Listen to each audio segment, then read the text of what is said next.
Good morning again, y'all. Amen. So last time I was kind of all over the place. I didn't really have a structure. So I was talking to the Lord, and when I got the when He gave me this opportunity, I was like, "What should I talk about, Lord? I don't know what to talk about. I'm not that good of a teacher." And I kept hearing obedience. So the first thing I wanted to cover is Genesis 19. In that chapter, it's Lot and his wife. They're in Sodom, the city of Sodom, and two angels come to visit Lot. And I don't really remember all the specifics, but the people find out that the two angels were at Lot's house. So the city of Sodom comes and they try to have sex with the two angels. So Lot responds by saying, "No, have my two daughters. Take my two daughters. They've never been with men. They're virgins." And the people of the city say, "No, we want the angels." So the Lord decides that he's going to destroy the city of Sodom as well as Gomorrah. So the two angels tell Lot and his family to leave Sodom because they were going to destroy the city. The angels of the Lord command Lot's wife to not look back.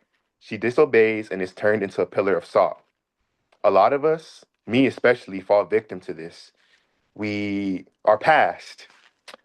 The Lord frees us from a stronghold or tells us to let go something or a situation go. And because of memories and the fondness of the situation, we step back in to that stronghold. This is a form of disobedience because Christ has freed us. He commanded us to step away from these strongholds, and we're allowing our emotions, our pull, our flesh to bring us back in. I always think we just get tunnel vision. We get tunnel vision by our emotions instead of keeping our eyesight on Christ. I like the verse where Peter he keeps his eyesight on Jesus in the boat during the storm, and when he takes his eyesight off, he starts to sink because all the distractions of the world flood in, the everything. Ooh. So, and then the next thing I wanted to talk about was Ruth. So, in this story, two young women become widows. After hearing this, one of the women returns to their hometown of, yeah, returns to her hometown. Her name was Oprah. The other widow, named Naomi, or Ruth, follows her mother in law, Naomi. Now, while this choice doesn't seem very monumental, Ruth is telling Naomi that she chooses love and loyalty by returning to Israel with her. She is choosing poverty and hardship by following Naomi instead of going back to Moab. I think that's the name of her husband. I'm sorry. Back to. Forgive me, y'all. We'll just say Moab for now, but I think that's the name of her husband. So this is where the sister or the daughter-in-law that didn't go with Naomi, she goes back to her hometown. But Ruth, she is choosing poverty and hardship by following Naomi instead of going back.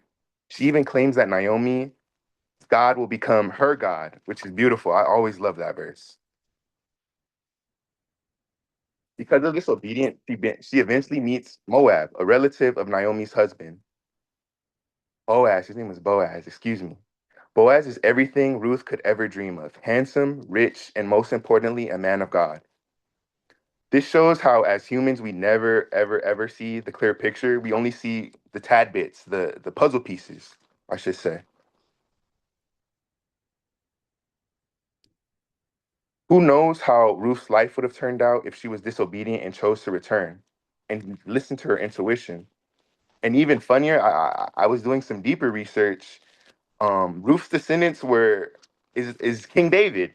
So if Ruth never trusted, or if Ruth trusted her own intuition and her flesh, King David never would have came. So I think the point I'm trying to get at is that obedience isn't really perfection. It's trust. It's taking that leap of faith. Um, there's so many situations in life recently that I could go like breaking up with. I was just talking about my last relationship last time I was on here. Faith, faith, faith, faith. Recently, my obedience hasn't been the best. I've been struggling a lot, but I'm so grateful to have a God that doesn't care for perfection. He just wants my obedience in that next step.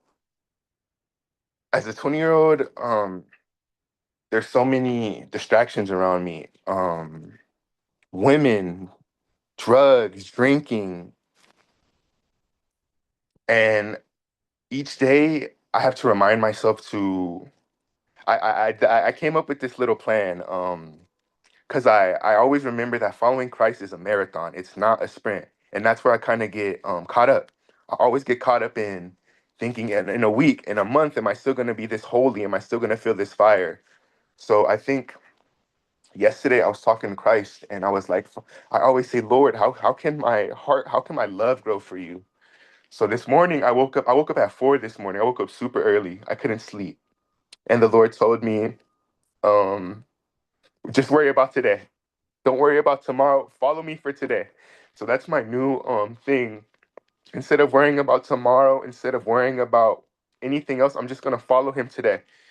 So I don't know. That was so beautiful to me. Every time I'm in a deep, dark hole because of my own actions and choices, I'll give the Lord one heartfelt prayer, one King David prayer where my heart is fully in it and he'll answer me.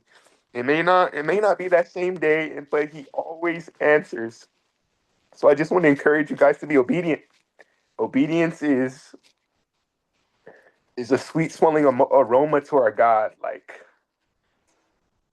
and I'm not perfect, man. If you guys could see my last week, man, you guys be like, this guy talking about obedience, but to have a God that sees past all that and wants to see your next step. So, but in final, I just wanted to say obedience is not about perfection. It's about your heart posture, I guess, and how willing you are to receive. So thank y'all, man.